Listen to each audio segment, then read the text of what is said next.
Meaning of Eugene V Debs. Eugene V Debs.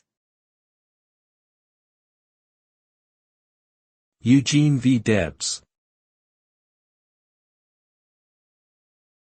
Eugene V Debs.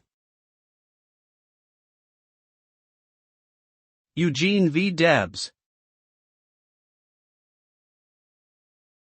Eugene V. Debs was an American labor and political leader who lived from 1855 to 1926.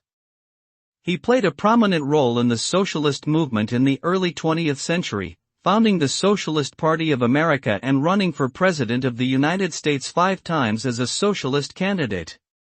He also organized and led various strikes and protests for workers' rights. Despite never winning the presidency, his advocacy and activism contributed to significant labor reforms and advancements in social justice in the United States.